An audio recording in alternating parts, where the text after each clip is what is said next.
kind of unofficial. This is mostly for information and interaction with Lyman. Okay, we'll start our work meeting of our commission meeting. It is now, Ryan, what time is it? 9:01. 9:02. Okay, we have all three commissioners here. We have people here that are going to make some presentations and help us understand some of their responsibilities. So first of all, we'd like to welcome Reagan and her new baby. And we'll turn some time over to you, Reagan, to give us a report on USU Extension. Okay. Hi, everyone. Welcome. We just wanted to introduce our office today, especially meeting Commissioner Harvey and Commissioner Stubbs. Welcome. And we have a lot of transition that's happened since last year. So I gave a report to last year's commission on some things that were going on in our office as far as funding that we have accumulated. So far, we've accumulated over $1.2 million for programming that's running in our county. Some of that is shared statewide, and that's funding that's on top of the county budget that the county awards to us each year. And then last year, I was promoted to county director. Let me introduce myself a little bit more. So I'm the agriculture extension agent for Utah State University Extension here in San Juan County. And I do oversee the office here. And I wanted to have the rest of our team introduce themselves here shortly, but there's two faculty positions that we have in our office. So myself traditionally being the agriculture extension agent, and then we have a family and consumer science extension agent who we'll get to introduce very shortly. Our previous one left and took another job in May of last year. And then we had a turnover in our staff assistant, which we were able to hire a new staff assistant in November. So we've had a lot of transition. Mm-hmm. We do have 4 program coordinators, so they run around and do programming in the county that do work for us. So we have 1 working in gardening, 2 working in what we call Create Better Health, which is our family meals and nutrition program, and then we have 1 other that's doing after school over at Blanding Elementary. And then in our after school program, we have 4 after school educators that help run at least 60. They help care for and teach 60 students in the program. So we have quite a bit of a hefty work base that we've built up over the past few years, and a lot of these programs are being run on grant funds currently. A little bit about, yes. Just have a question. Those people that left, they didn't leave because we're not able to control the heat in this building, are they? No, I'm pretty sure that was not a part of it. If anything, that would have been Dana that left for that reason. So just a little bit of extension. If you're not too familiar, we are with Utah State University being the land-grant university for the state of Utah. We have an additional opportunity to have the extension department, which is housed in every single county across the state of Utah. Every state has a land-grant university and also that extension component where they do have an extension outreach portion from the university out into every single county in their state. So with that, we create programming in everything to get and reach out to the general public. So 4-H is our youth component piece. Both myself and the FCS agent have a 4-H job role in our titles that we need to make sure that we oversee and provide opportunities for in the county. And then it's traditionally been agriculture focused, but there is also the needs outside of agriculture for family planning, family guidance, family well-being, food and nutrition, health and wellness. A lot of these components fit underneath the family and consumer science agent and their job descriptions. So we are your local experts in getting and outreaching information for what's needed here in our county. Just a little bit more about myself. I came from Gallup, New Mexico. I got a bachelor's and a master's degree over at Utah State University in plant sciences in the agriculture college, and then I started here about 4 years ago. We do have tenure track positions, so we're on a chopping block for 6 years, and then if they decide to promote us, then we get to stay. So I'm going up for my 5th year. I have one more year after this to complete for tenure, and then I'll have Ryan if you want to. Can I ask Yeah. a question?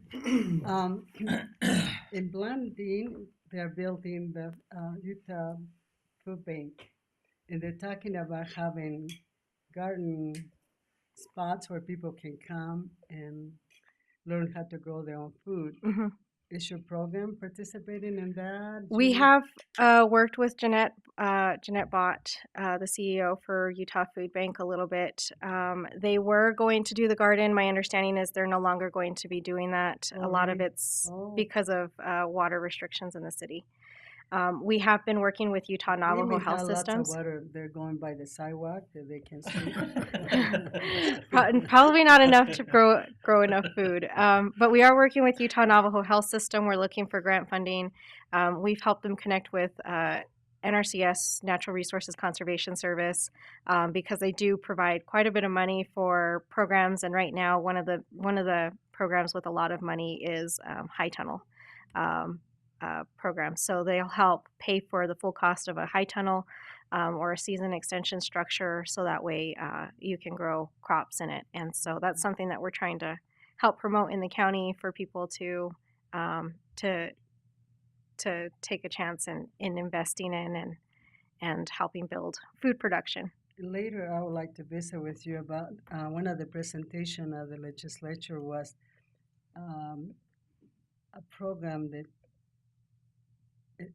that deals with enriching the soil. So in case you have people that you're working with, maybe something that we can introduce. This person is going to be coming to the county to visit us, and I think they have a grant where they can kind of enrich the soil in a way that it can produce more without less water and improve the soil. Anyway, Absolutely, yes. so you have to work on a portfolio. So after 6 years, I think you're supposed to have a big portfolio. I used to work for Utah State University in Blanding, so Okay, yeah. wish you So the best. I hope you can stay absolutely. here for a long time. Thank you. Reagan, you're among friends. I have a master's from Utah State as well.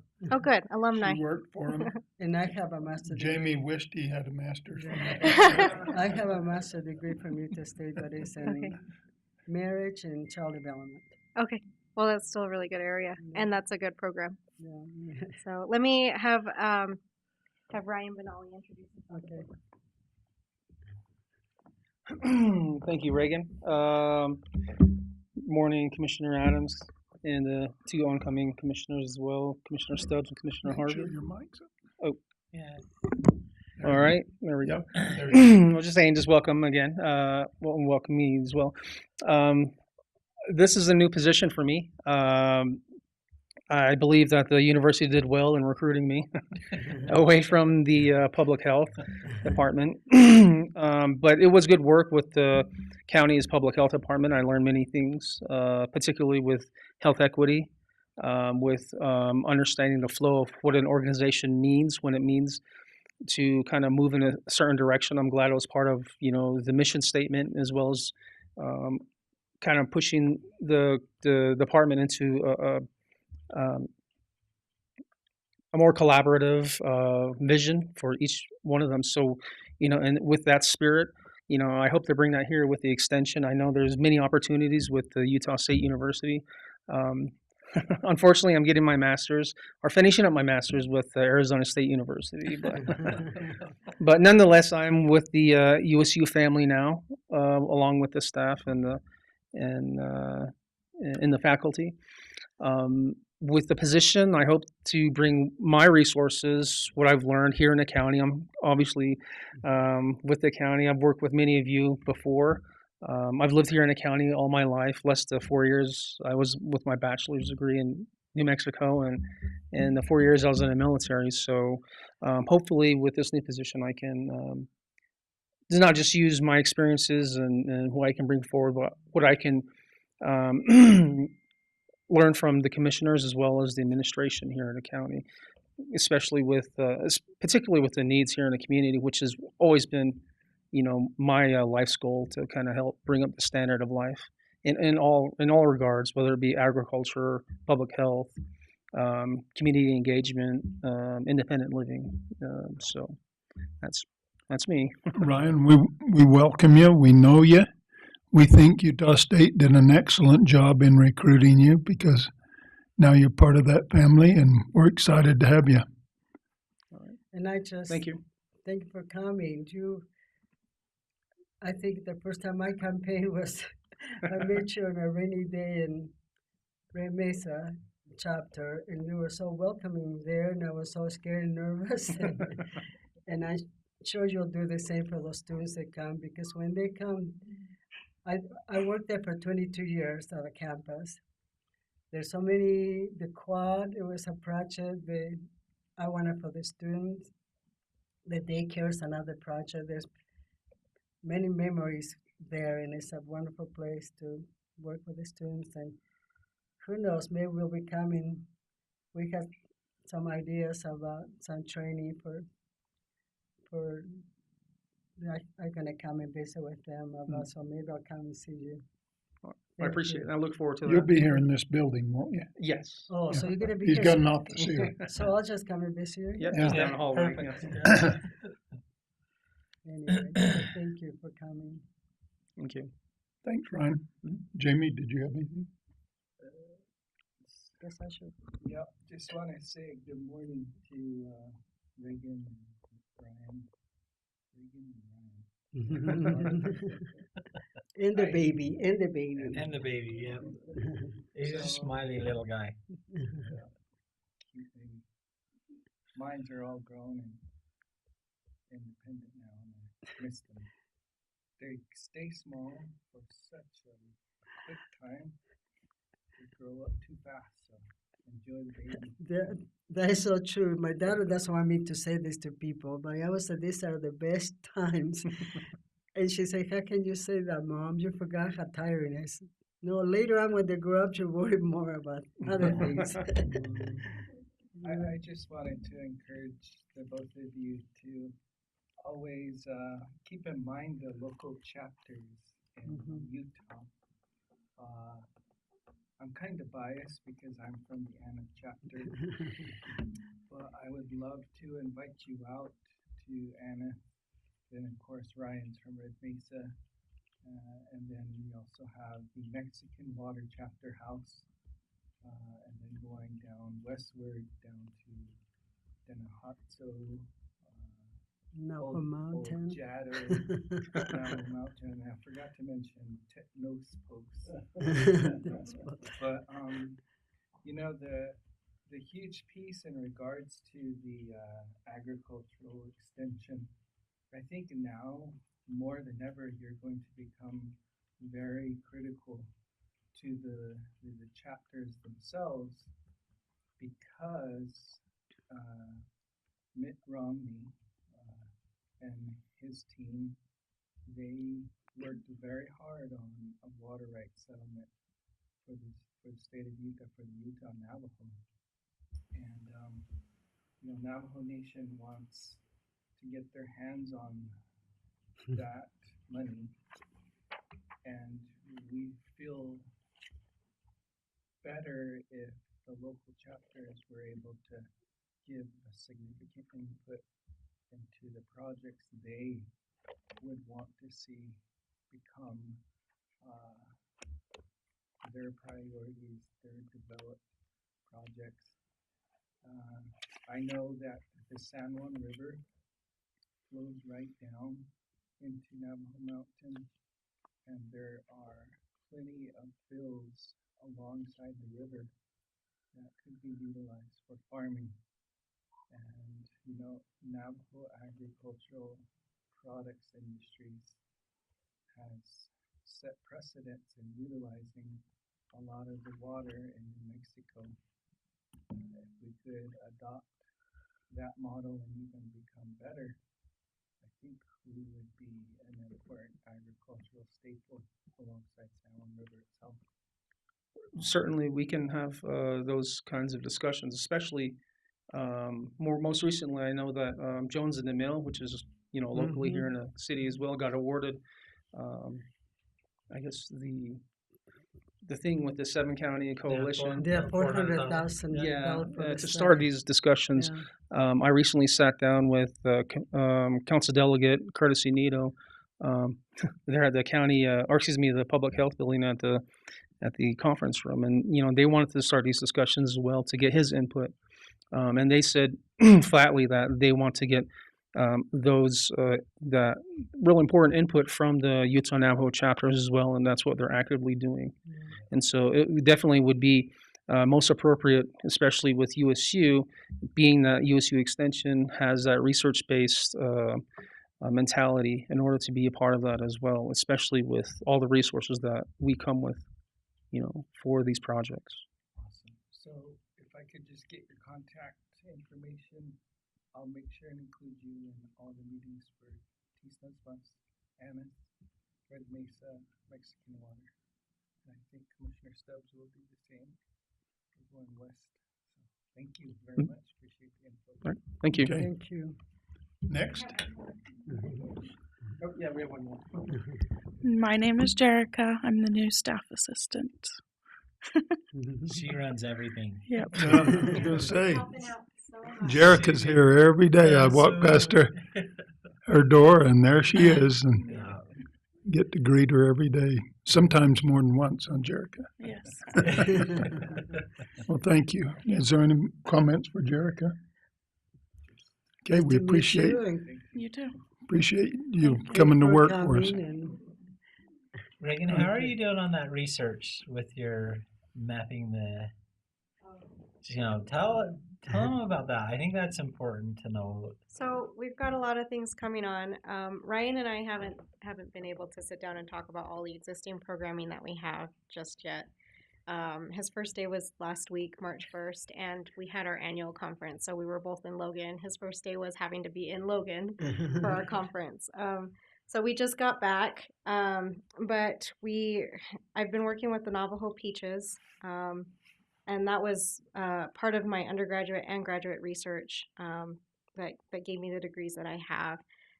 So with family and extensively, part of family history is we've grown those peaches as our family raised us up, and they're very hard to find these days. And so a lot of my research was actually going through 3 tribal communities. So I worked with Hopi, Zuni, and Navajo to track down these old peach trees, which was very challenging because we have a lot of nonprofits, organizations coming into our communities, donating trees from nurseries, which are not of the same breeding stock. And so there's cross-pollination that's occurred in communities. There's orchards that, basically I had to find the isolated orchards. And so a lot of the research that I did was doing that, and we were successful.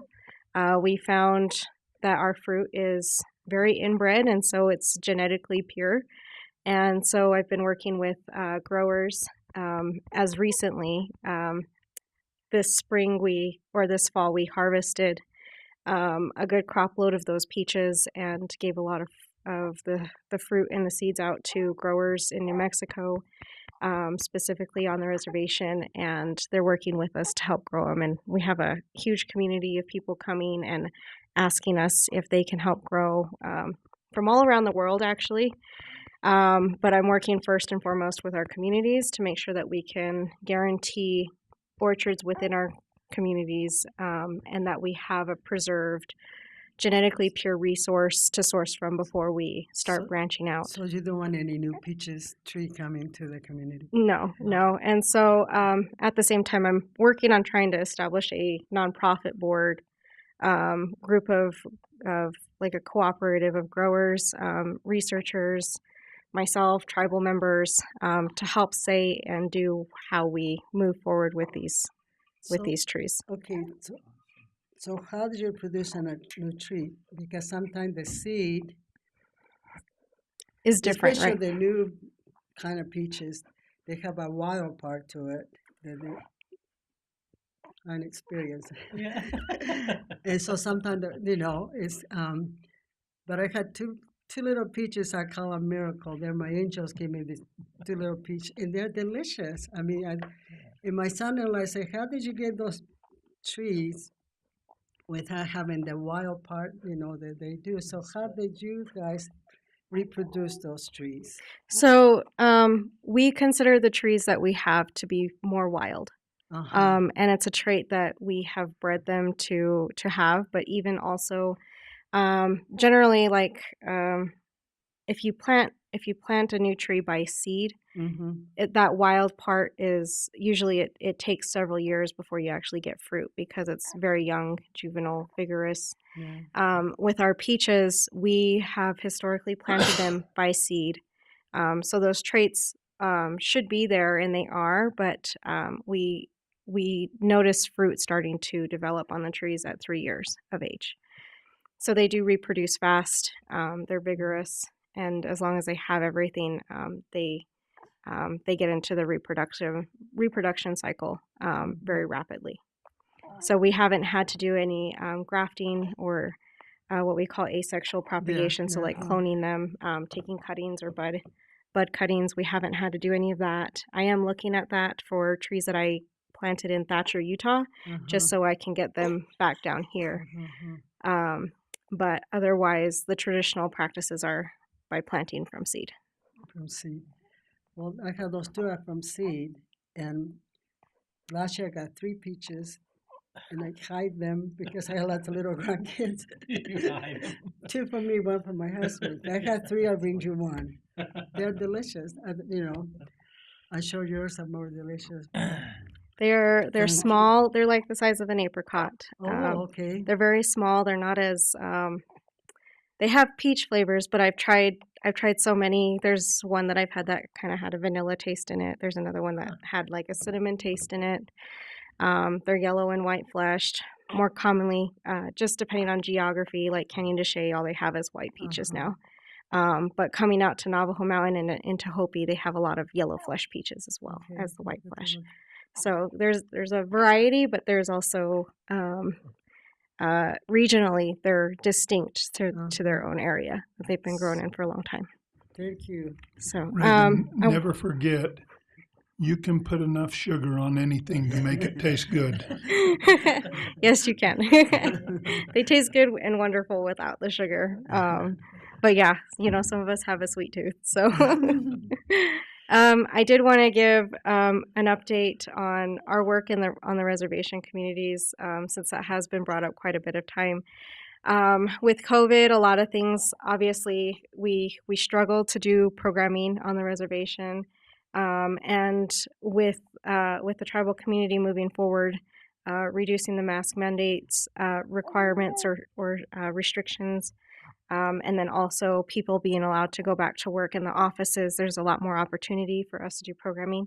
So we currently have a horse castration event. We usually do this every year. We have what we call specialists at our main campus in Logan. So they're doctorate degree faculty that specialize in a specific area.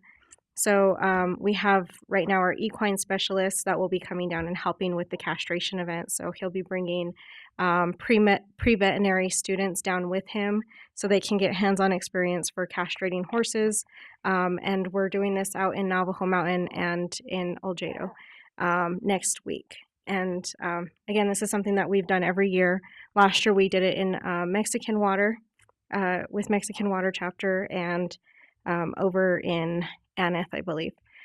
I don't know that we were able to broadcast that as widely because we did not get as many people coming into the area, so we thought we would change up the area geographically and see if we would be able to tap into communities that have not had that access and would probably have more population that needed the castration being done.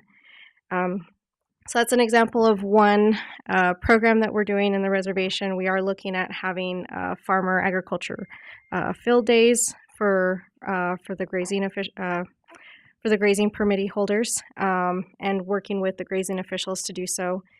Any advice that any of you can give for contacts? We've been working with the grazing officials directly in most cases, but there are a lot of other individuals that have been great volunteers and promoters of these certain events in the community. So if there's any other contacts that you guys have, we would appreciate if we could share some information so we can continue to strengthen our communication base. Go ahead and ask your No, I question. was gonna say, I go on Saturday to Navajo Mountain to the chapter meetings. So you want to put anything together? Give it to me today. I can take it. Even just about the Probably horse, if you have a date. Probably like- not now. I don't Okay. think I have the time capacity. We are working alongside with the groups of people that have been promoting out of Navajo Mountain Okay, good. and Mexican Water and Old Jado for the water rights. Mhm. I'm helping on the ag side to start assessing the farmlands and things. So we're getting background history. I've reached out to Mark Maryboy, Curtis Anito, Hank Stevens out of Navajo Mountain, Benedict Daniels, Russell, Small Canyon. A lot of these names of people that have been great leaders in their communities to help bring and organize these projects together. So as that road and the discussion with Jones and DeMille continues to be developed and the state continues to look at that program or that project, we're looking at the agriculture to come right alongside that and advocate for a good piece of agriculture along with the culinary needs that the tribe is also looking into at the same time.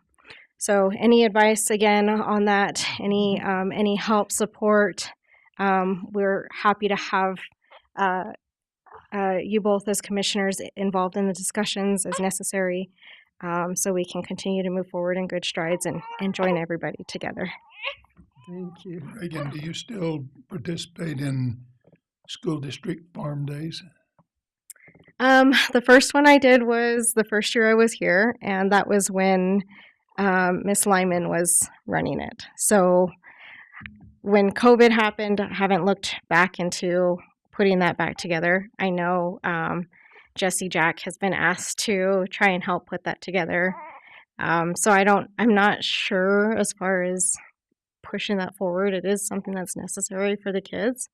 Yeah, I think And they bus it's- kids from the reservation up to Blanding Mhm. for that. Yeah. I think it's a good program. Yeah, I only saw it one year, and it was a huge event. It was something that I never had access to when I was going to school, in grade school. So it's definitely a needed program, and I think it's a good one. I don't know if maybe it could be something that's attached onto the STEAM Expo that USU Blanding does for the kids, and maybe we kind of have something that joins everything together. So it's one day event, and all the kids are I here. think Farm Bureau got involved in that pretty heavy as well. Okay. The Ivans used to do it too before the Lymans. They have a barn little bit going toward Hawaii Mesa. They used to do Farms Day. Okay. So that may be a possibility because they have generations to help, where the Lymans, I think it's just them.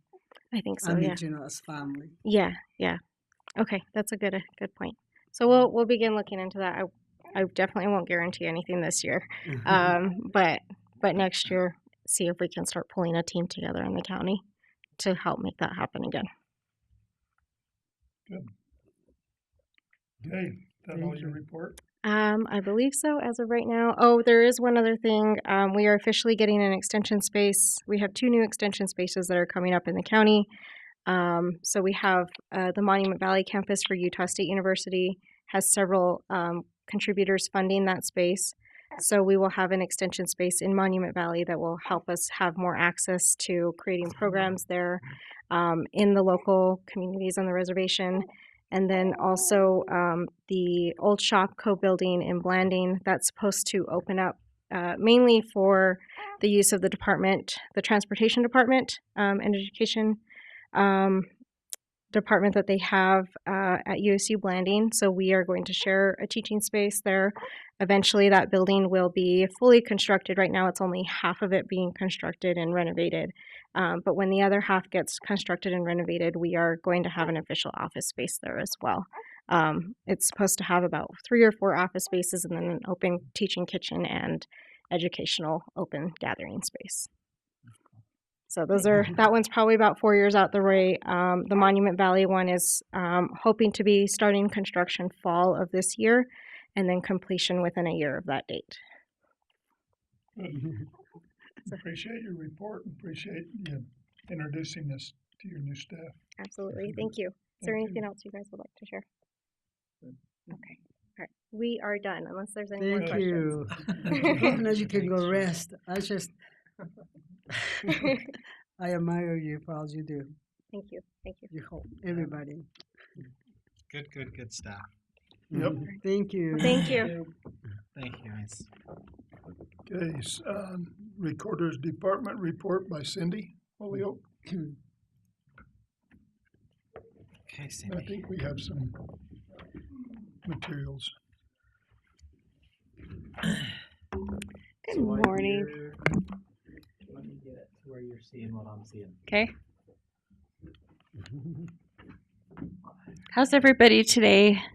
Doing good. Doing good? You have a long day ahead of you today. Yeah. Maybe I can ask you a question. Well, Sure. how do you feel about the new recording bill, the recording bill that went through? So there's a lot of mixed emotions with that bill. And we saw though in person the emotions of some of the recorders as we were talking about the bill. So I was wondering how you felt about it. Yeah, we participated in a lot of discussion over that bill, and the scary thing for the recorders is feeling like we are going to be in a position where directives can be bought by special interest groups. That's the fear. That's the biggest fear of the recorders with that bill, is that came through from money, wanting to direct and persuade recorders to do things the way they want them done for their best interest. Mhm. So there was a lot of heartburn over that bill. I think all said and done, though, the way it shook out is going to be okay for everybody.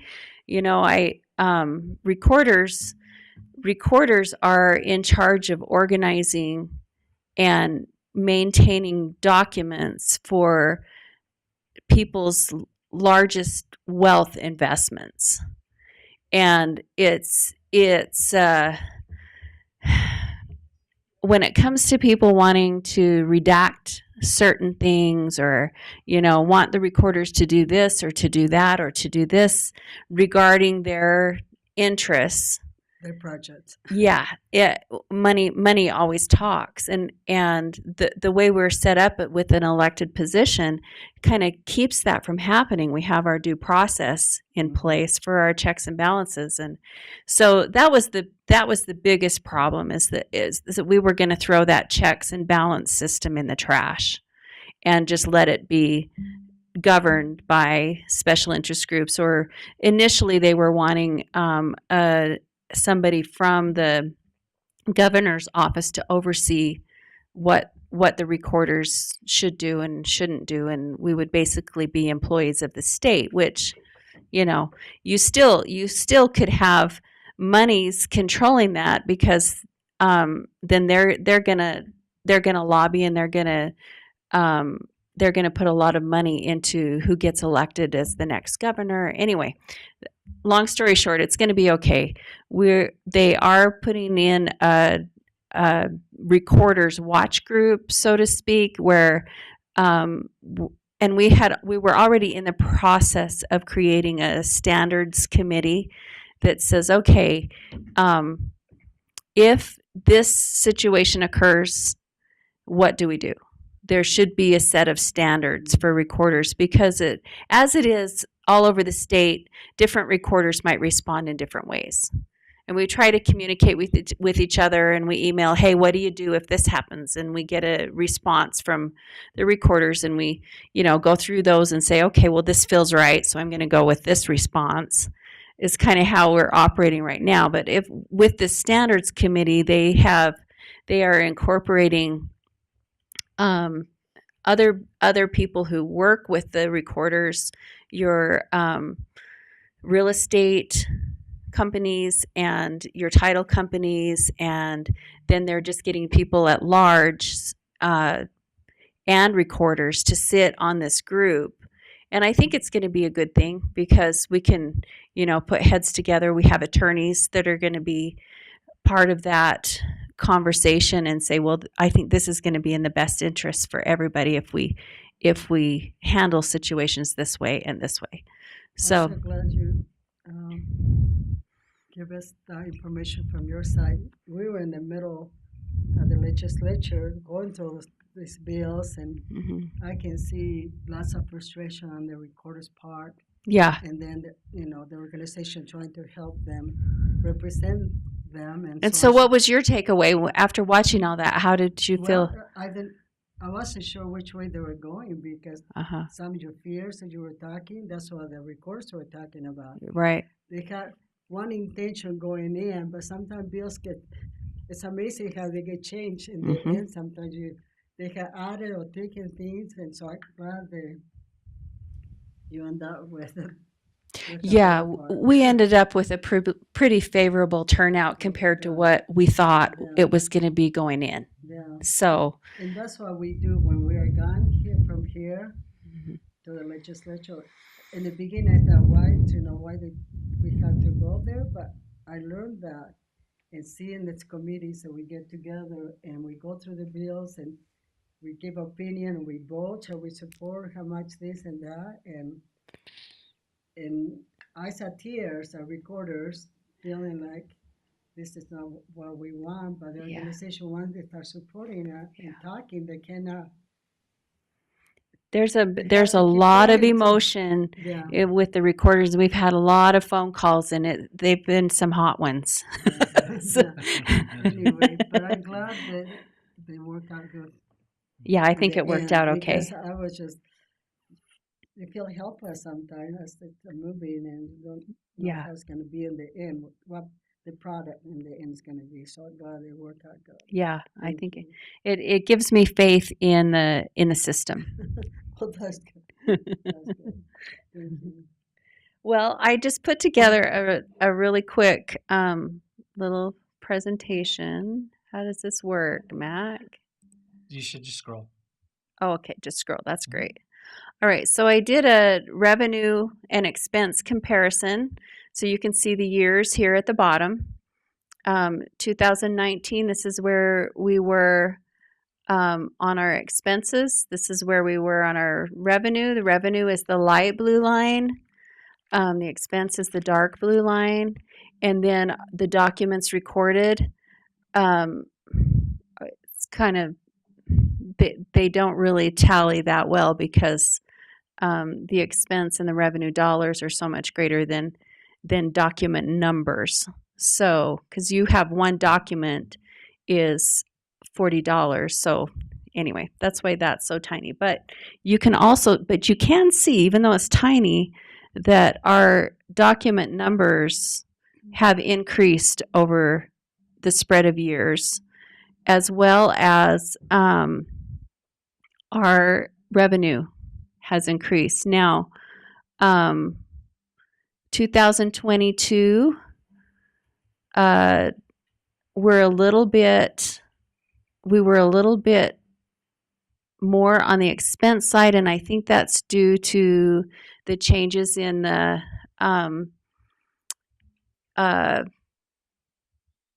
salaries. The salary increase changed that quite a bit.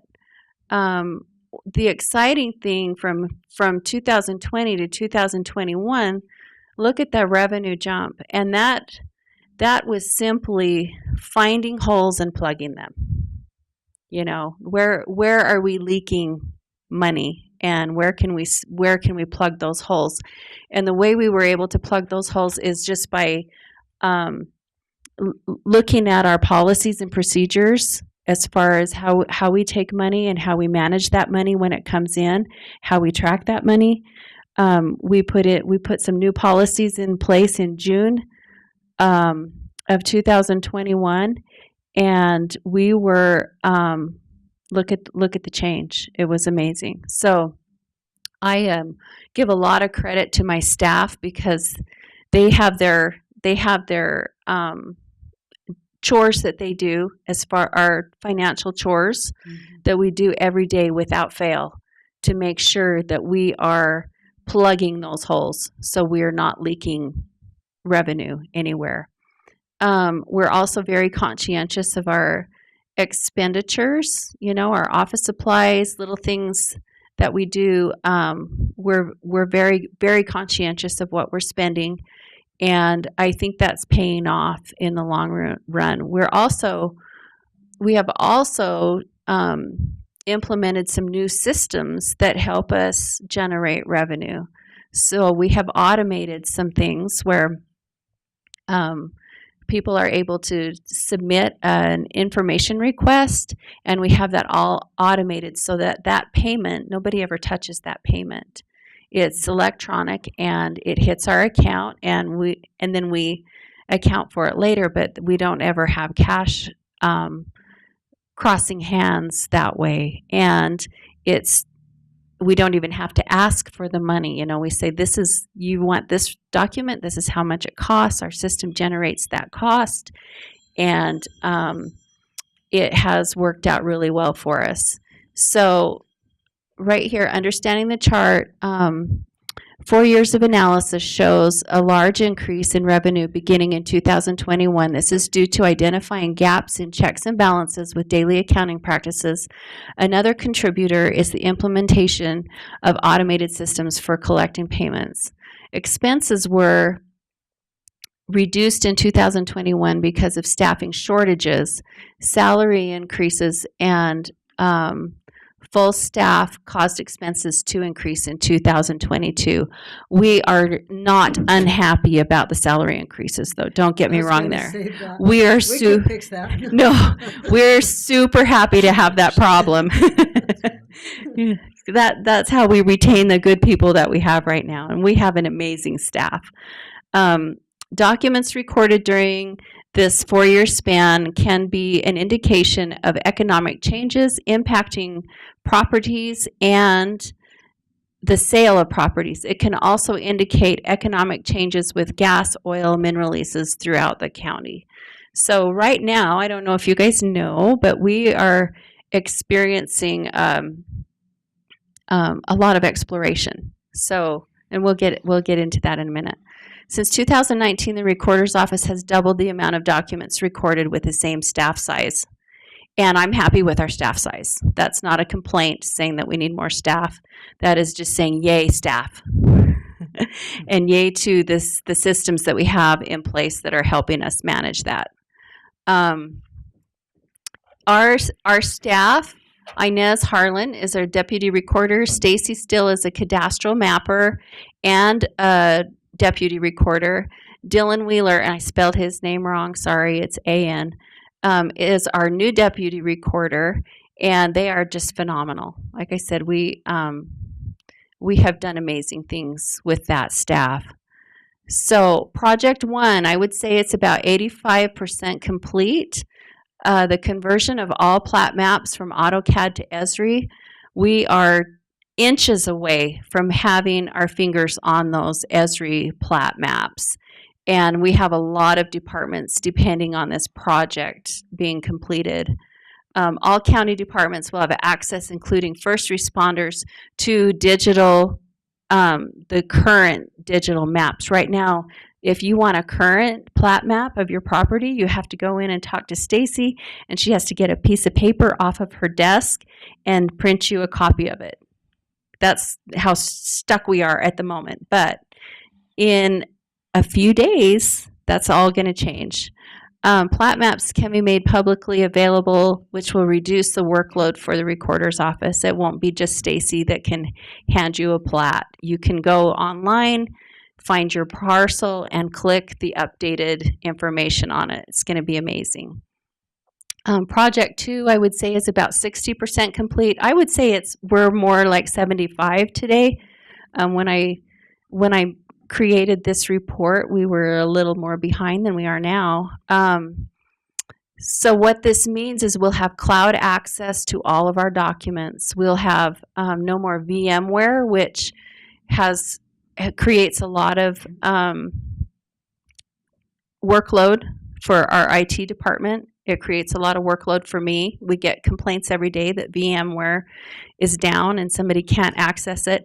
And it's also very, very limited to how many subscribers we can get on this system. So I would say we have about 18 subscribers right now. They pay $80 a month, and that gives them full access to our documents. And they love it. But this new project's going to be a lot better for them. We still have people coming from Montana and all over the country to come research our documents, though, that have not been able to sign on because we don't have room on our server. Department problems, the largest obstacle this last year has been IT, and I'm not blaming Trey for that. I'm just blaming the system. He's had a huge workload. This shows how much money we lost to the reimbursement of subscriptions because all of our sites were down when we got hacked, and then the medical issues that our IT department faced caused that problem. Our projects are a full year behind schedule as we're waiting for IT, and I understand that you all have worked very hard to fix that problem, and I'm really excited about that. It sounds like we're going to be making progress and get some help for Trey. Market trends. We do have a slowing real estate market. We're always, we're a little slower here in San Juan County, I think, but we are seeing a slowing trend there on sales for houses. But we are seeing a huge pickup in gas, oil, and mining exploration. We have done hundreds of notice of locations in the last several months. And they're just coming in one after the other, after the other, after the other. And I don't know what's going to come of that. I believe that is due to the hunt for potash right now is really hot. And helium is also hot right now. So we have a lot of exploration going on, which keeps us super busy. Trend 3, we are seeing a lot of subdivisions. You guys see those as soon as we do because you have to approve them. But these subdivisions are indicative of what's going on in San Juan County. Like economically, maybe we're having a little boom. I don't know. We'll have a big boom one of these days. Yeah, we're going to have a big boom. You're right. With Elaine help. So I have some priorities. I'm not going to read all those to you. You can read those.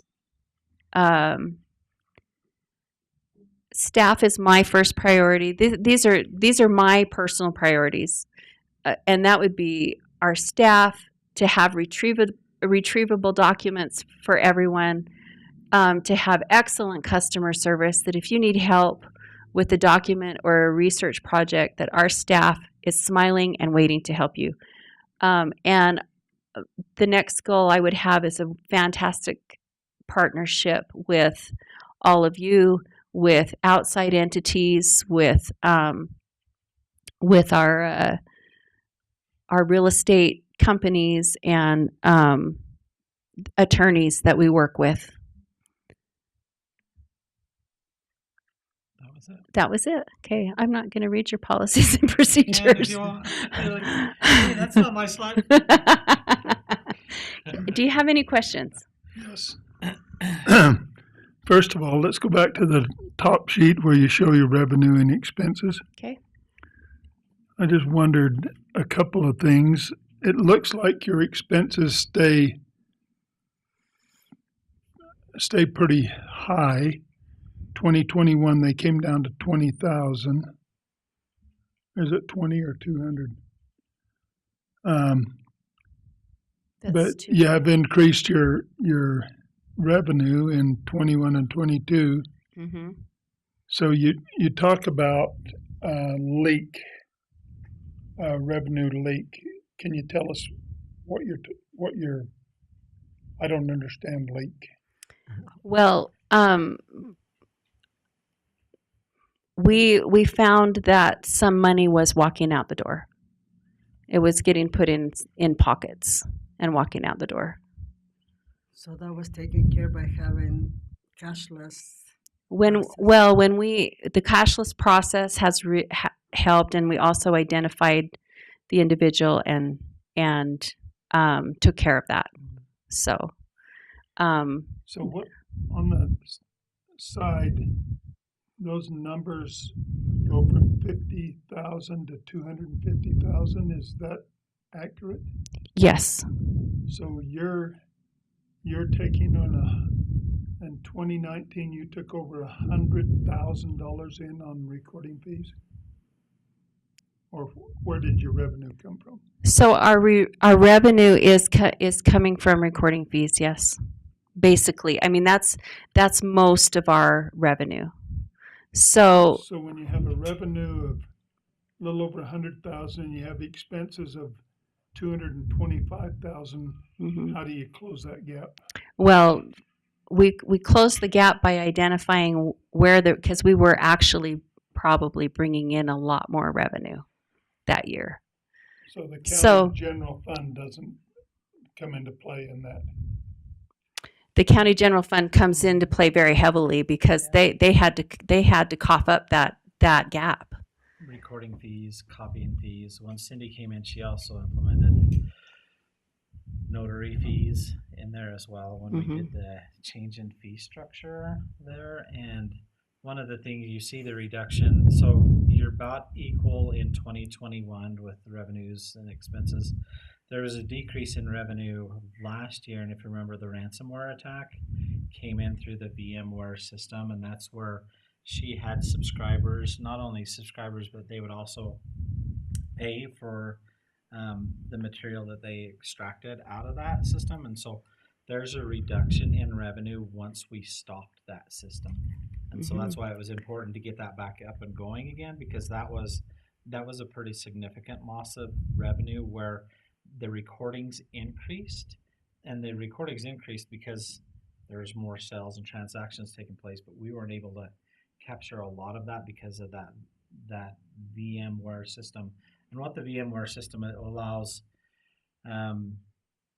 title companies from outside of San Juan County to access this system through the subscription base, hold the records, and pay us for those records instead of having to come in. And so super awesome opportunity for title companies. Where that system went down and we put everything on hold, they weren't able to use it. She wasn't able to get the revenue from that. And so that revenue and expenses would have been closer in 2022 had that not had taken place. And so Yeah. it'll be interesting to see when we go online and they'll be able to get more of that revenue, hopefully from that system. Then maybe we'll be able to equalize that. But she did with that staffing issue. Copies are now being submitted on payments, things like that. So we're able to capture that thing that was lost. We're at about 110,000, 120,000 in 2022, and then in 2020, and then 2021, we're 190,000. So that's about $80,000 worth of difference. So you attribute that loss to one individual took $70,000 or $80,000 from you? I took office in January of 2021 and didn't want to shake things up too much when I took office. Saw a few red flags, but when I questioned people, it seemed like everything was okay. And then I said, all right, in June, we're going to do things my way. We're going to change.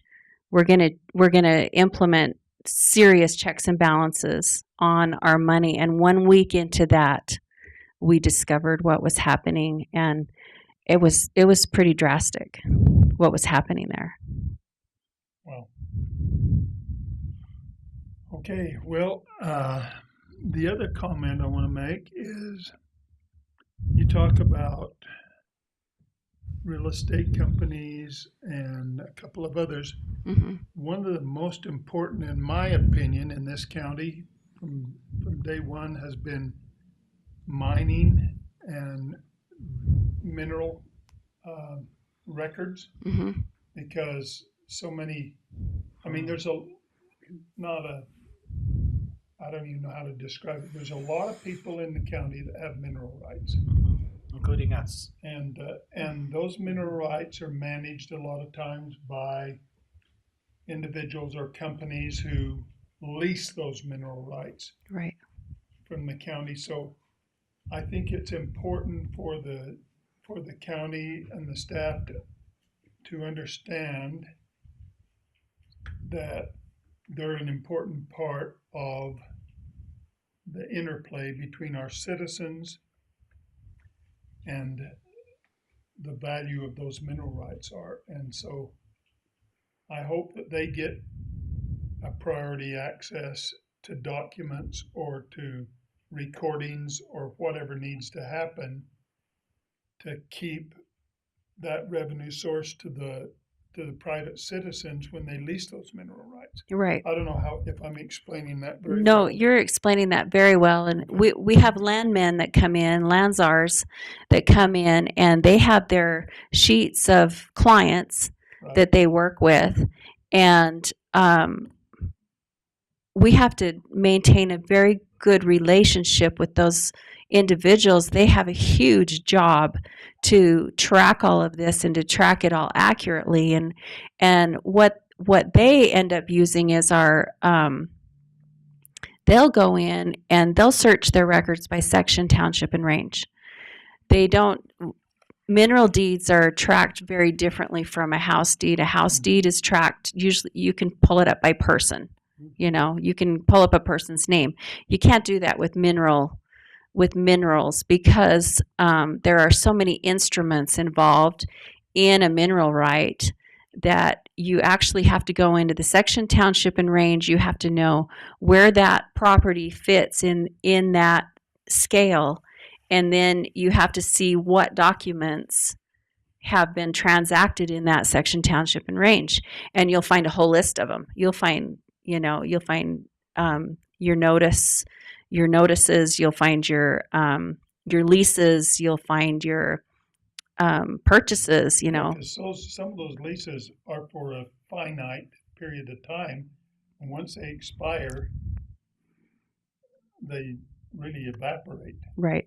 Except that you've got them on your record. Right. All these evaporated leases and stuff, and then somebody else comes in and leases the same property that was leased before, but it expired, so there's a renew, or there might be a new lease. So I know it's probably difficult for you to keep track of that, but It's not, because we have a system in place, and depending on the instrument is what determines what happens on our system, and our system knows what to do when we say it's a notice of location or it's a mineral lease, and our landsars know how to pick up on those and find those and research those documents. So they're all organized. They're very orderly. You just have to Know where they're from. yeah. Thank Yeah. goodness for computers. Thank goodness, yeah. And we have the old books too, and they're labeled, they're categorized very similarly to our computer systems. So if we had to rely on those, we could. all those documents, are they now digitized? Are they in the cloud, or can, say, a landman came in and wanted to look at mineral rights on a piece of property? Mm-hmm. Can he do that on his computer, or does he have to come to the building? So I think we have 4 landsars that are signed on our VMware, and they have huge success finding what they need on our VMware. There isn't an occasional document that didn't scan right or got skipped, whatever, when they imaged everything, and they'll call us and say, hey, can you find this? And we say, Inez? I tell you, Inez can find anything. need a non-easement, right? Good. Yeah. So they are getting to the point where people don't have to come to the building. They can go to the computer Mhm. and maybe 80 or 90% of the time find what they need. Yeah. Or Yeah. it might be higher than that. I don't know. Yeah, right now we have, like I said, about 18 subscribers on that VMware. We would like to have more. I think we could have 40, or 50 if we wanted to. If we had a big enough server, we could probably host that many, but with our cloud service coming up, and this new cloud service is going to be, what do you call it? I'm not really great with the IT technology. When you can, is it SEO, where you can just type in a word and it'll pull up everything that has that word in it. So if you have somebody with a strange name and you put his name in there, bam, you'll see every document that has his name in it. So Do you see a time when revenues can match expenses in your office? yes. And if you look at 2023, I mean, It's I'm pretty excited that I want to hold that line. That's my goal, is to hold that line. And it's going to be a little tricky, but we're seeing a lot of activity, and I think we're going to be able to hold that line depending on how the salary increases shake out. We've got to figure that out. But like I said, I'm not complaining about the salary increases. We'll figure out the revenue and make it work. So Well, it looks like in 2019, and I may be using the wrong words, Mac, the county subsidized what you were doing to the tune of about $140,000. But And that was a different recorder as well. yeah, but in 2021, we may have only That's when subsidized we you started. 5,000. Yeah. Type thing. But you think moving forward, you've got everything in place to where the revenues and expenses should be pretty close. especially when this cloud thing kicks in, because like I said, I'm going to be able to expand what I'm offering to the whole country. Yeah. And I know there's a lot of people in the country that want to get files that are just not, because they don't want to make the trip. A couple questions. Okay, go ahead. Cindy, so back to Commissioner Adams' comments on the mineral rights and things like that. So the county owns mineral rights to several mines here in the county, and I Did know we get that through tax sale or? I don't know. Okay. I mean, some of these are ancient, like the Energy Fuels one out of LaSalle, Okay. and that's a lease, and Energy Fuels pays that. And these just kind of stumble in, and they're like, "Hey, we need to pay this lease, or here's this check," and we're all trying to figure out why we're getting paid this check. But we're not complaining, are we? Yeah, totally. So I We're thought, happy for it, but what I worry I see. about is what we don't know is, so I know that as they're going through and the state is working on the mine reclamation and closing certain mines, there's one of them that we have mineral rights to that they're looking at closing, and so they just kind of stumble in my office. But is there a way to find out on these recorded documents or releases how much or where we're involved at through the county? I mean, how many mineral leases do we have, or mineral rights does the county actually own? Because when I look at so typically on our property and buildings, we have that schedule of values that we're insuring. Well, we have nothing that in my office that I can find showing that county, you have 20 mineral leases throughout the county in these mines.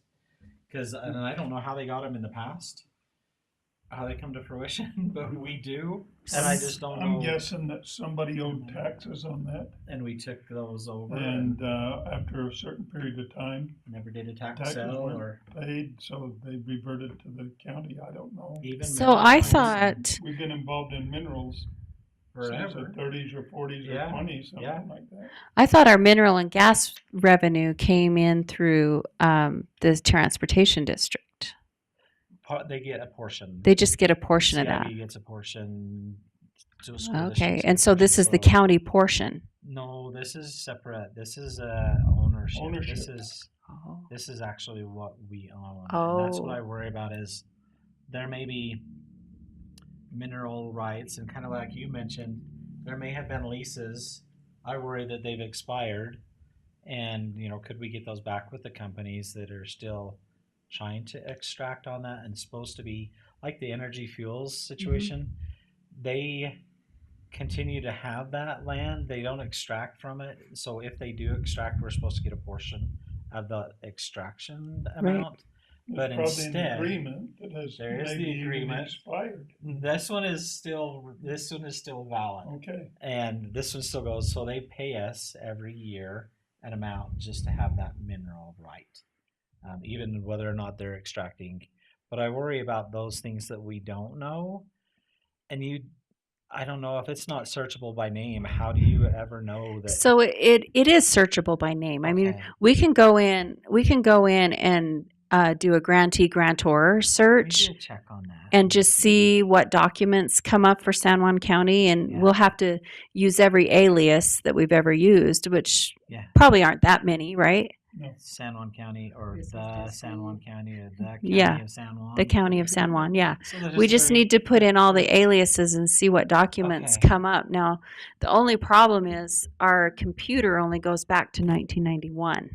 Ooh. And they'd be further. And so if it's going to be a huge research project, we Okay. may want to involve Anderson Oliver Okay. Title Company to do some extensive research on that. It would be worth your money to figure out what we I have. worry about those that we don't know about that are just sitting there. Yeah.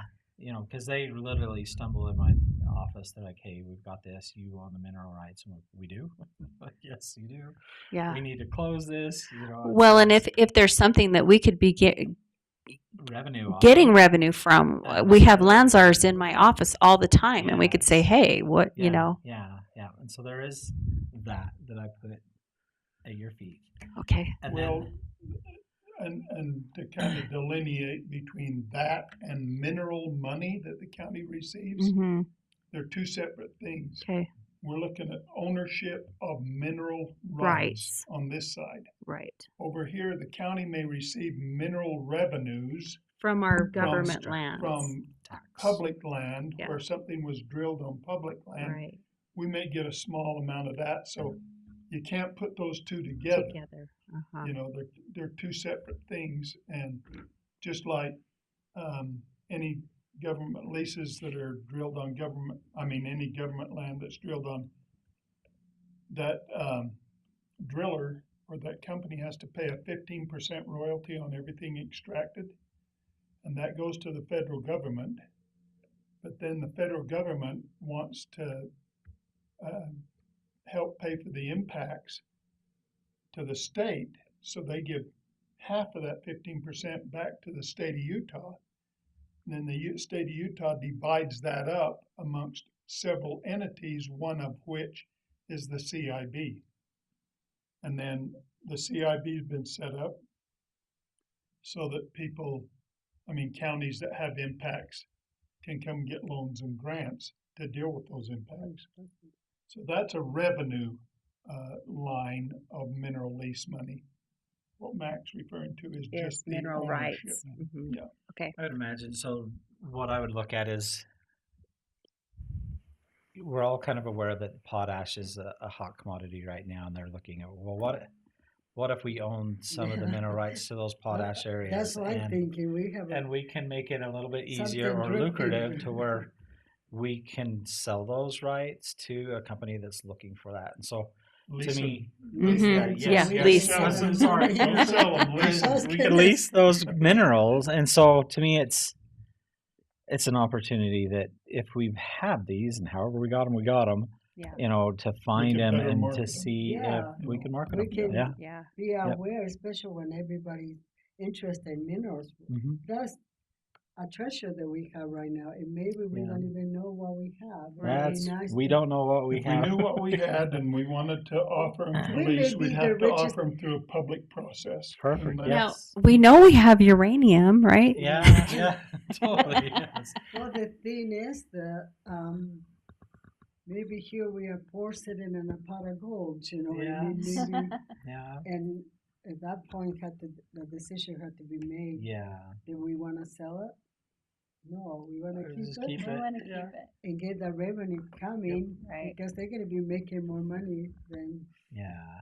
I Anyway, suspect that if there was a mineral right that had some value, Mm-hmm. that a landman would have found it. And Yeah. he'd have come and said to San Juan County, hey, you own these mineral rights. I want to lease them. Yeah. Or are they looking for easy BLM land and or Sitla land? Those are easy. But we still ought to know what we own. Yeah. We yeah. should. You know, We do need to. we should retain that.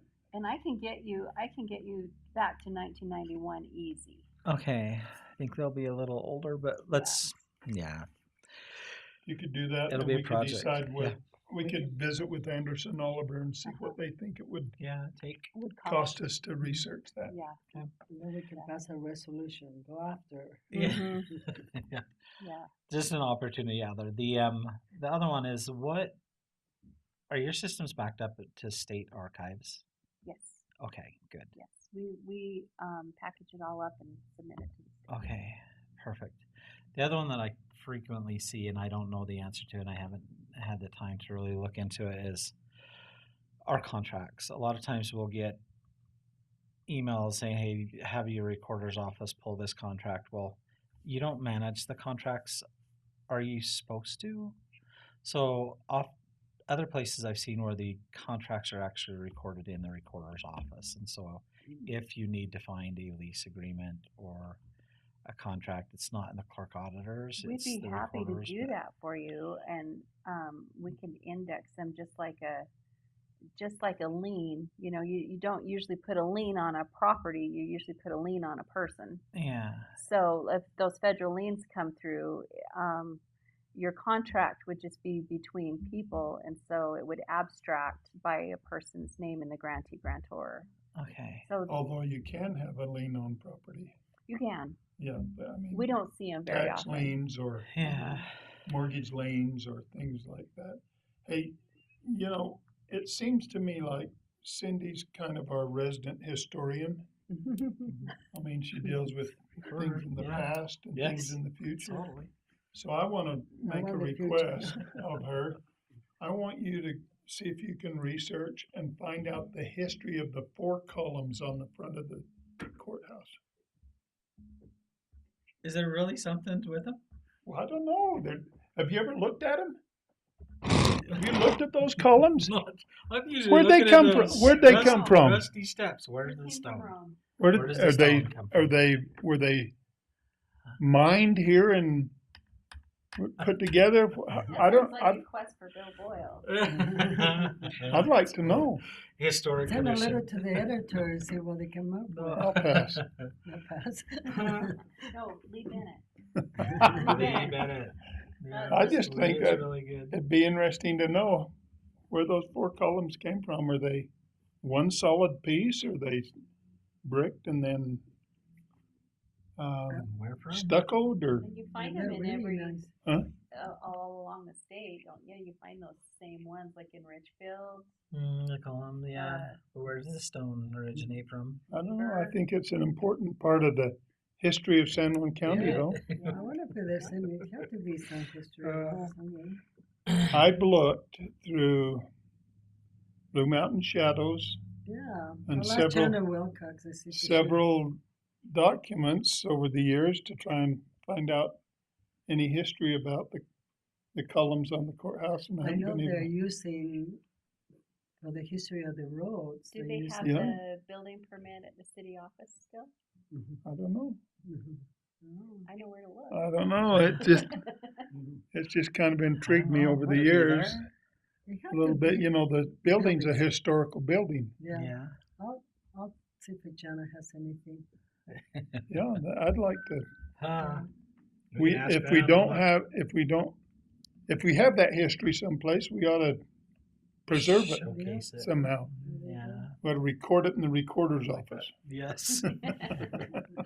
So I'll look on the contracts. I don't know if that's, I just see even some of the federal documents will have the recorders in it. We always, instead of having you sign it, it's the clerk auditor. And I don't know if it's just a use of language where in the federal government they use recorders as that rather than a county Well, type clerk auditor. Because the recorder, like in the municipal capacity, if you're the recorder, you are the attestee, you are the document keeper, you are the records officer. Whereas a county recorder, we're not a records officer, we're a land. Okay. We're land Maybe that's the officers. difference. Yeah. Okay. But like I said, if you want us to record contracts, we can. They're indexable in our system. Okay. Okay. That was all I had. Thank you. What I want to say is, thank you for celebrating the holidays. I just love to come Oh. to the building, and in the beginning, it was a new experience for me, and I had to tell you, I just a little bit nervous, but going there, maybe distracting your personnel for a couple of minutes. We need it. Pop in anytime. It's a happy that's, place. kind of cheer me up and think I can do this. That's right.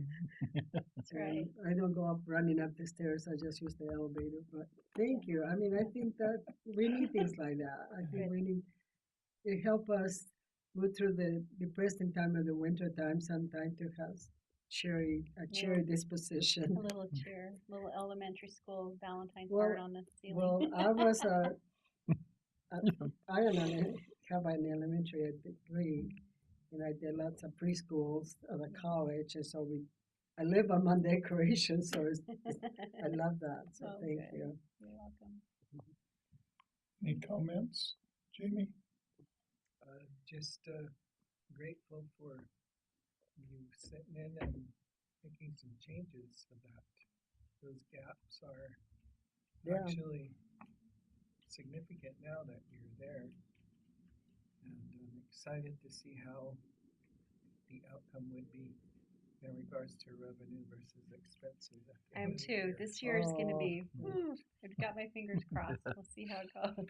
And thank you for fixing those. There have been for both sides, for our side and whatever the other side was, because it's nice to get it corrected, Needs to be right. Yep. Yeah. Mm. Well, thanks for all you do. We you. appreciate your support you. and everything. Thank you. Hey, Jamie, I got a call the other day from the Bluff Fort, Oh, and they wanted your number because your mother or your grandmother had something to do with the Hogan being built down there, and Yeah. they wanted to get her contact information. Did anybody call you? they did. Okay, And they got my mom's number. there you go. How cool. All right.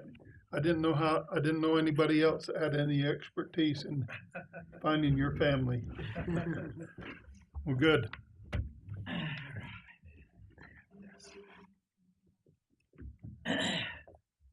Okay.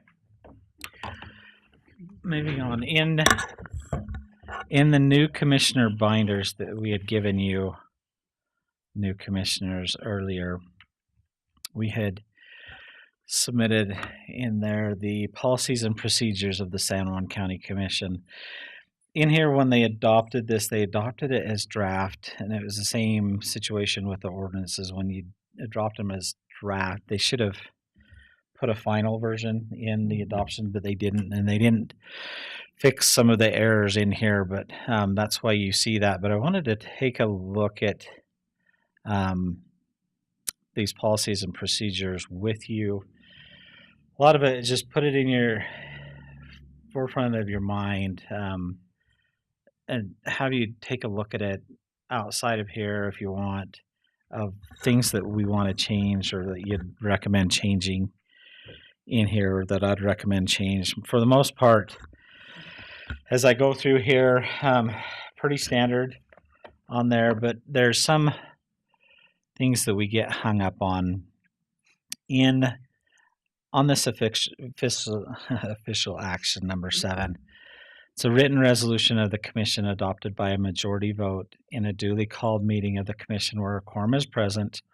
All statements of an official position of the county and all documents stating such a position must be approved through an official action.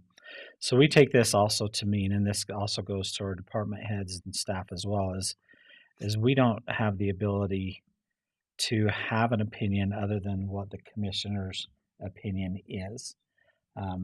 And this works, but it gets into some trouble when we receive like requests for support letters. A lot of the one you'll see constant is, USU is wanting a support letter from the county on a grant. Well, they'll ask Elaine, the Economic Development and Visitor Services for support, or they'll ask me for support. But in the past, we've always run these by the commission. Even if it was economic development support, we'll take these to the commission. I don't know if you want to continue to do this. You'll see a lot of times, and this is me as well as anybody, as we procrastinate deadlines and we know that, oh no, the grant is due Friday, we need letters of support, we email it out. Can I hurry and get you to sign this letter of support? Well, we're only meeting every 2 weeks as commission body. And so in my email, sometimes you'll see these requests that, hey, will you approve me signing this letter of support so we can get it to them and then we'll ratify. If you're okay with that action, I am as well. I just bring that to your attention. Sometimes that can be a pain where we're being asked at the department level for letters of support, but we've got to wait for commission or this other action to get them in there. To me, I think some trust should be merited to the department heads if it makes sense according to your general plan and your goals overall for the county, then department heads should be able to sign this. Where I think it can get out of control is when department heads differ from the county commissioners, and that's what you've got to be careful of. In the past, there have been instances, and why I think this was added in there is, if the commissioners think other different than the staff, so there's going to be that conflict. And to avoid the conflict, it's best just to keep it at the commission level on letters of support, but it restricts departments. And so I can argue it both ways. So it has to be a happy medium. There has to be the happy medium. And I can be what the would be happy the- medium where, Well, the you thing know- is, I think my thing is that sometimes if it happened and I don't know and somebody asks me, what do you think? Somebody that may be in the other side of this. So like, thank you for that letter of support. Oh, I didn't know we issued a letter of would you support to support you. that, for that? But Yeah. I don't know. I mean, maybe a happy medium can be Elaine notify you, you notify us. Yeah. And maybe it can be in a form of opinion from us to say, Yeah. I'm okay, maybe I worry about this. I don't know. Would that be a happy medium? But I can see how it We get them the very last minute. I mean, they're Yeah, the grant's due Friday, and they're Right. looking for the letter of support yeah. Friday. In and a way, that way can maybe the head department can you would answer the head department. They can't. I don't know, yeah. but you can see. So that's kind of the workaround that we did for the happy medium is Elaine would send it to me, and then I would reach out to the commissioners to make sure Yeah. that they're okay. I sign it, and this can happen within hours. Yeah, As long as I hear from two of you, then we go ahead with it Right. yeah. and issue it. That- So that that's would the happy really be medium that I think that would works. be really helpful. Well, And then we ratify later in a commission meeting. I Right. just wanted to make sure that yeah. you're okay with that happening because that's our workaround. Mhm. We don't wait for that. We don't Well, want to put a grant off when it's an opportunity that benefits the county for and 2 weeks. I had been involved in grant writing, so I know how Mhm. important is the time deadlines. Yes. You know, you have to submit and have that, and It's you wait for a true. commission meeting, then Right. you missed it. Mhm. Yeah. I'm okay with a happy medium. What do you think, Commissioner? Well, I think our attorney can help us come up with the term of what it is we're doing. Yeah, getting we can consensus. change the language in there Mm-hmm. so that it matches that. I just had to like- turn somebody down this week because they wanted a letter of support, and I said, I can't get at the meetings tomorrow. It's not on the agenda. I'm sorry. Yeah. So it will have to wait, but the Yeah. grant is due next week. So, See, and to I me, don't I'd run rather into that get a them lot, in but there. That's my worry is you have these grant opportunities from these other entities that go away. I'd rather keep those and let the admin run it, and then we'll run it by you on email Mhm. so that you're aware of it and are you okay with this, and then submit it. I think That's our process right now. yeah, that's how we've been doing it, even though it states in here that we've got to wait till a commission meeting. Yeah. Yeah. But what we're doing is not defined here. Correct. Yeah, this is a Correct. draft, so we Yeah. try to figure out. So how we I'll can- modify that to represent that happy medium Yeah. because we want, and especially when it's entities like USU. Yeah. Megan's out there; she's fighting on our behalf Right. and Yeah. our businesses, Yeah, and we don't want to prevent her from applying for a grant, especially when you need. A lot of times, it's typically 2 support letters from right. yeah. entities within your area, and literally they will send us the template. Here's what to say. We'll modify it to fit us, put it on our letterhead, and that in this document it also talks about making sure everything is on county letterhead.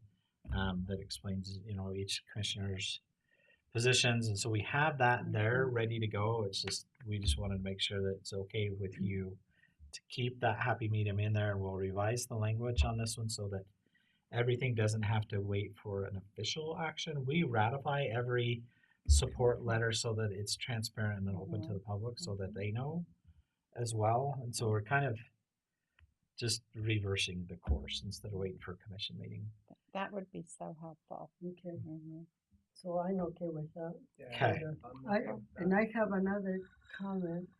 Okay, I have a situation where somebody is asking for my support, and it's an amazing organization. It's like Cagelia Fine Arts, which is a sister to what you guys do here with the Blue Mountain, and they use the tickets. They do, you can watch both programs. Yeah. They're trying to revive it because it kind of died down in Blanding. So they're trying to write a grant, so they asked for my support.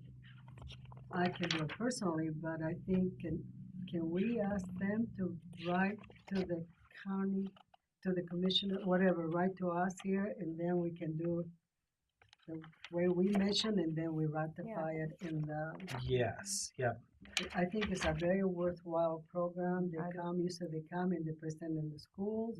We are so far away from culture opportunities, and they bring all Did kinds Ellen of opportunities. Williams reach out Yeah. to you? Yeah, I know Mhm. her. Yeah.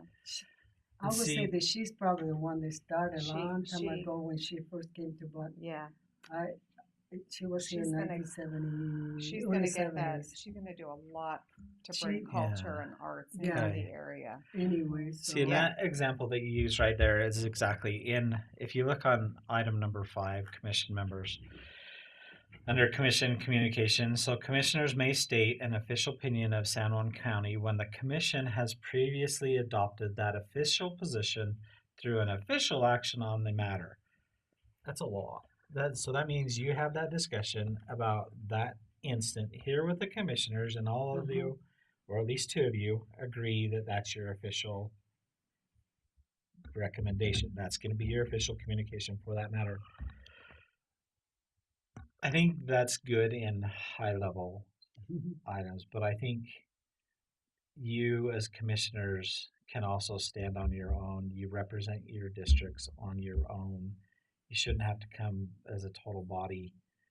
Each of you are assigned certain boards and represent the commission in those boards, and then vice versa. You represent those boards to the commission. I don't think you have to come back to the commission and ask everybody's opinion whether or not that's what the county wants. I think typically all of your goals and the direction that you want to see in the future come from the general plan, and you're enacting the people's business, which you're elected to do individually in those districts. And so that one, that commission communication, I don't know how you want to go about that. You know, because it's pretty specific. Commissioners may state an official opinion of San Juan County when the commission has previously adopted that official position through an official action on the matter. It says commissioners shall clearly distinguish and keep separate their personal opinions from their official positions of the commission in the course of discharge of their duties. So, We need a lawyer to decide for this. well, this shall in no way be construed to prohibit the expression of an opinion, advocacy for a position, or expression of disagreement in the course of one's duties as a commissioner. So you don't all have to agree.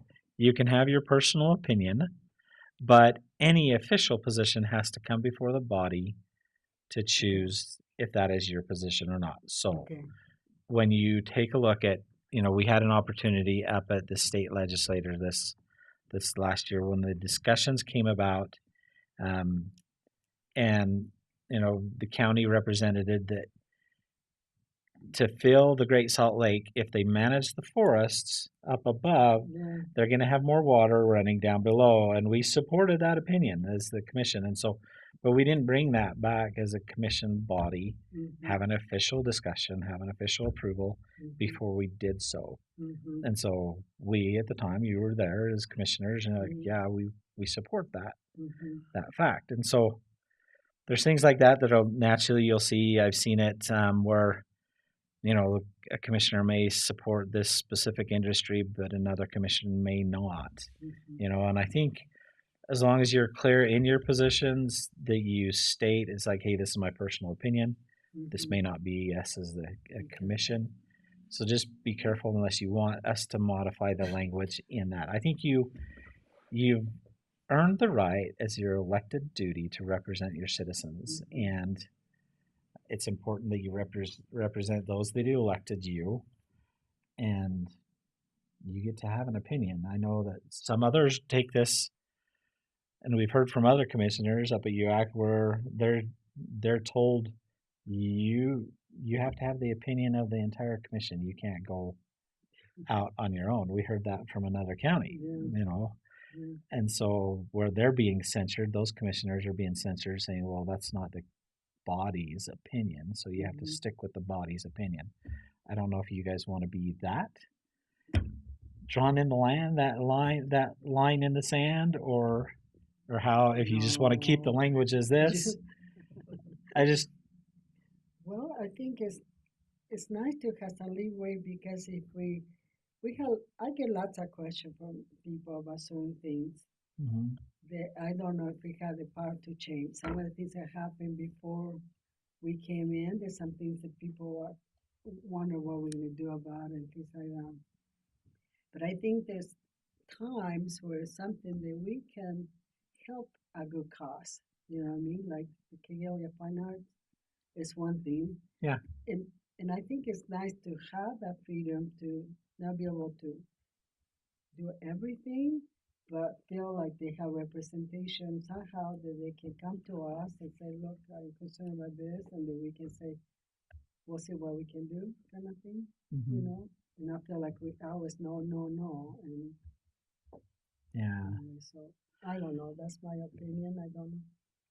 I've seen an instance where someone strayed from this and put like an editorial piece in a newspaper where they signed it, you know, Commissioner X. I think if you're using the title of Commissioner X, then you're representing the county commission as well. And so I think in instances like that, where you're taking an opinion piece to the paper, make sure you have the body approval, or at least approach the body in discussion. I don't know how you feel about that, Commissioner Adams. You've been here the longest to see the most. To me, I have too many horror stories to tell you. How do you? At one point in the last 4 years that there was a resolution brought to the commission that specifically stated that Commissioner Adams cannot advocate for anything at the state legislature for San Juan County. And that resolution passed. I couldn't go up there and testify. Really, I they couldn't passed? ask for money for anything in the county. I couldn't interact in any way with the legislature in behalf of San Juan County.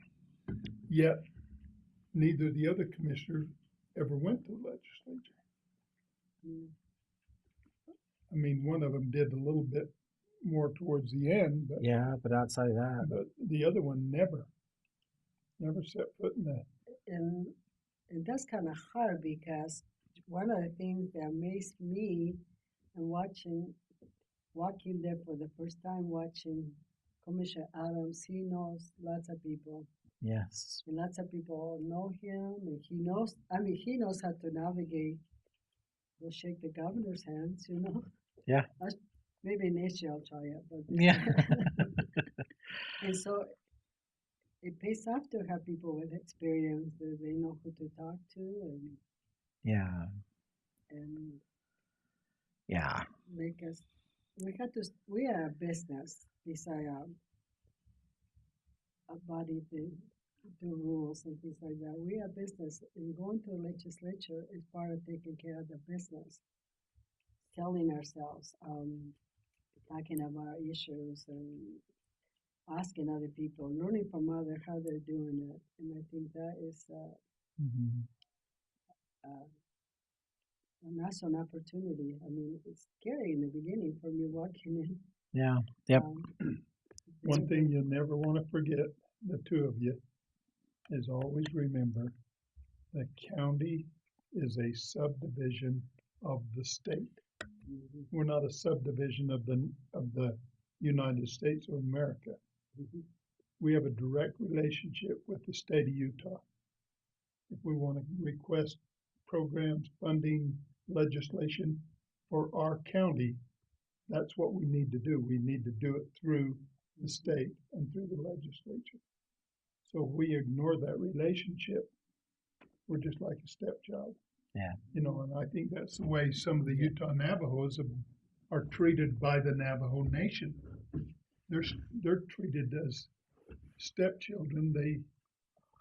They're not really recognized, at least in my experience. Yeah. When I served down in Ojeto, Navajo Mountain, and those chapter meetings, they would tell me we've gone to the Navajo Nation, and they refused to even talk to us about this. So it's frustrating, I know that. Mhm. But we have to communicate with the state legislature and the governor and those state departments. And So did we reverse that resolution about you not talking anymore? It just goes away. Yeah. That goes away? Resolutions aren't law or ordinances. ordinances. So the ordinances are laws for us. On the Navajo Nation, through their federal system, resolutions are more laws. Okay. And so when they pass that resolution, just really we resolve. Our statement is kind of it's Because not that's a another law. question I get asked. Are there some things you're gonna reverse, some resolution? Yeah. You know what I there's- mean? Yeah. And Yep. I don't know what to say sometimes. Well, I'll Yeah. find out kind of things, you know. And some of it is in these policies. That's kind of what we're looking at is just trying to fit Okay. them so that they fit more Another of you. thing that happened when they were gonna shut down the mine at Canda and take down the power plant at Page, I brought a resolution to the commission to oppose that. I said, there's over 1,000 people, Yeah. and many of those live in Utah that are working at that mine or working at the power plant. It's detrimental to the Navajo people. Couldn't get a second, couldn't even get a vote on it. And you know, the thing is, the sad thing for me is as I go around campaigning, is what has happened with the cold. The elder people went and got cold. And I know of people that For sleep free. For free. for free.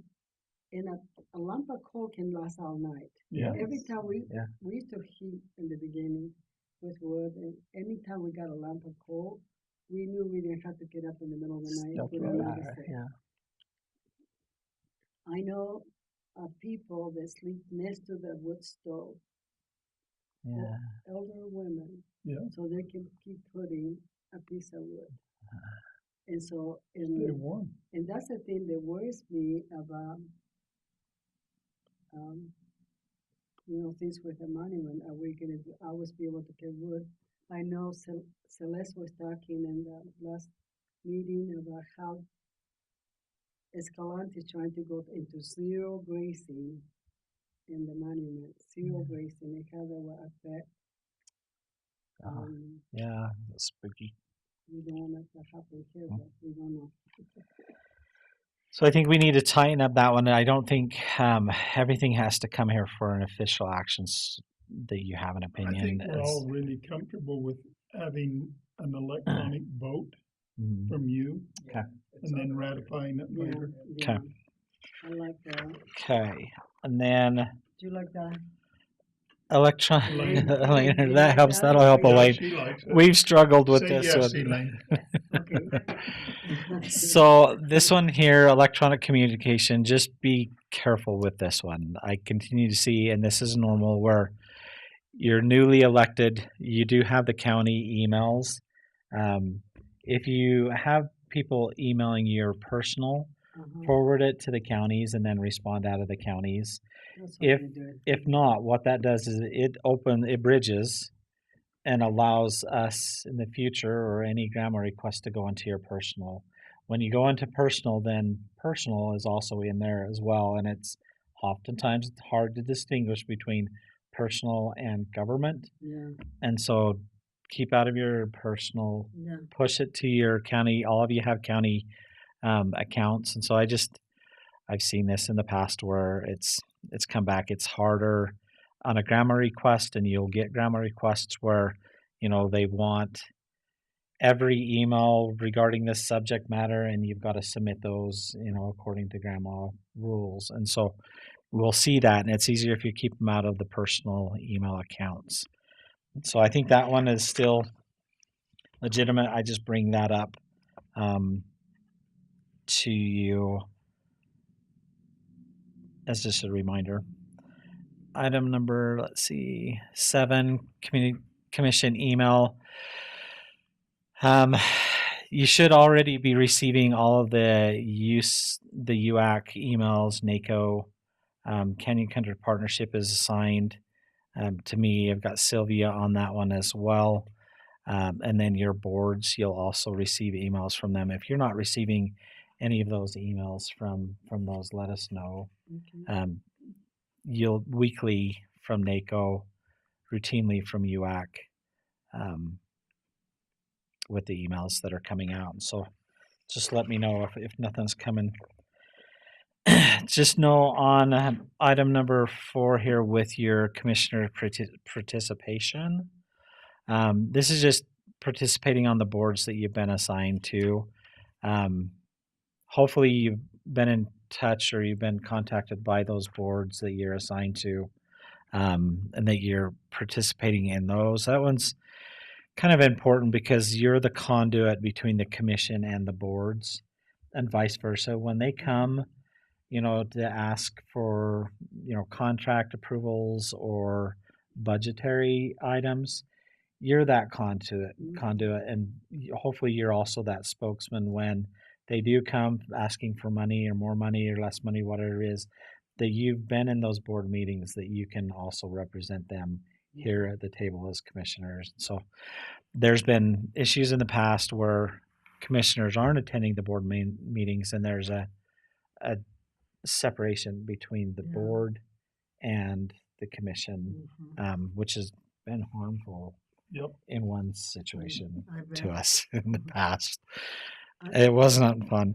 I have a question on that area. Like if I love coming to the planning zoning Yes. commission, Yes. and when I read that, that means I should just come as any other person, or am I attend as a commissioner? You're attending as a commissioner, Okay. and in here it states that you can, as commissioners, can attend other board meetings. Okay. That's fine. You just don't participate as the body, Yeah. but you are acting as a You're not commissioner. voting. Yeah. Yep. They have been good. Yep.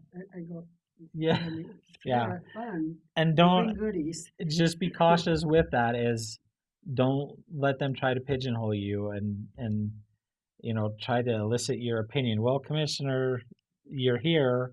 What's your opinion? This Yeah, is like, no, no, this is your body. yeah, This no, is your like a very, meeting. very good. It's not The the only thing commissioners. that I just wanted to clarify, if I want to clarify something that I'm learning, basically, that's Yes. my thing. Not giving Yeah. opinion, it's just kind of learning a little bit. But Yeah. Yep. they have been really good.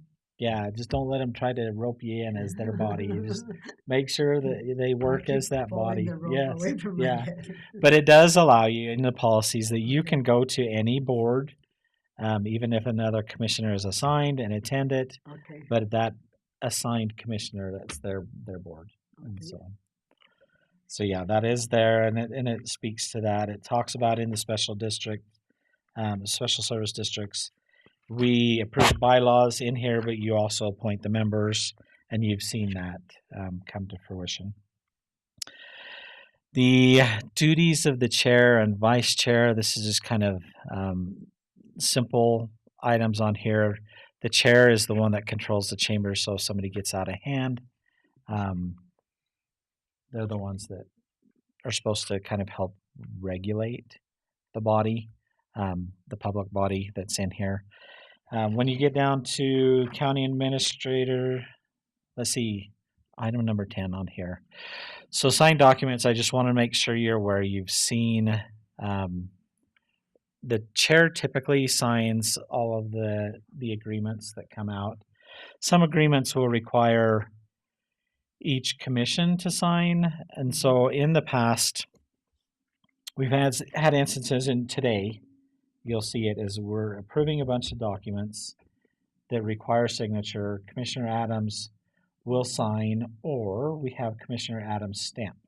Okay. And so one of the things I'd recommend is we get your signatures in a stamp. Okay. Now, this is how I use the stamp. Like today, I don't have the documents prepared for him to sign. Mm-hmm. And so I'm going to have to ask him to use his stamp. So we'll either do it in commission meeting while it's still running, receiving authorization from Commissioner Adams to use his stamp, or I'll follow it with email. So on the letter that we're ratifying today that Nick presented last commission meeting that we tabled, I used Commissioner Adams' stamp on that. It looked, to me, I originally received your authorization for me to sign it, but when I looked at who it was going to all of the senators, representatives. I was like, that's Commissioner Adams, that's not me. They're going to recognize his name more than they will Mac. And so I asked, through an email, I'm like, Commissioner Adams, do I have permission to use your stamp? And he says, yes. And then I use the stamp. I will always follow it, so know that there is no usage of your stamp unless you authorize me to do that. And I'll either receive it in a public meeting or through email. Outside of that, you can guarantee that there's no usage of your stamp otherwise. And so that's kind of how I run that. And so there will be oftentimes items where, hey, do you authorize us to use your stamp? On here, under the county administrator, it does have that signature authority on here, but I have to seek it from you, and you've seen that in the emails where I'm like, hey, am I okay to sign this? Similar to the support letters, do you authorize me to sign this? And then once you give me that authorization, that delegation, then that's when I sign it, and that kind of that middle ground that we've been following on here. So that one's just kind of a heads up.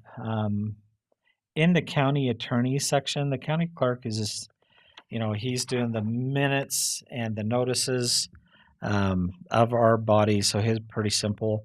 The county attorneys, this language has actually changed.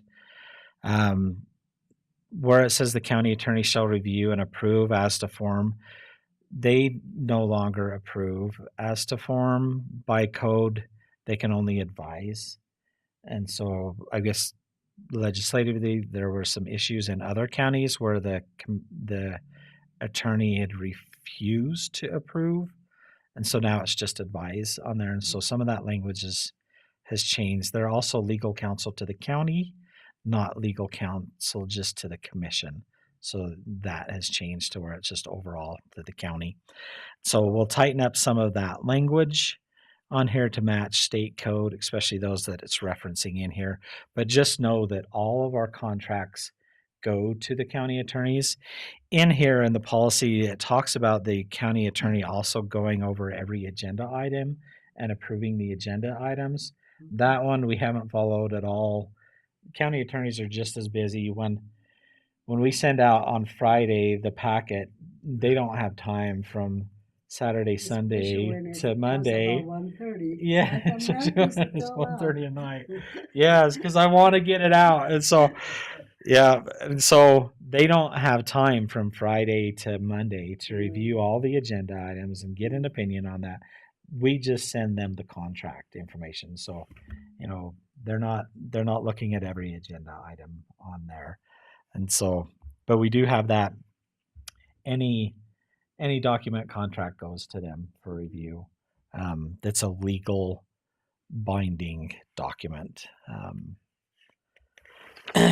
Commission meetings, I didn't see anything in there that was of an issue. There is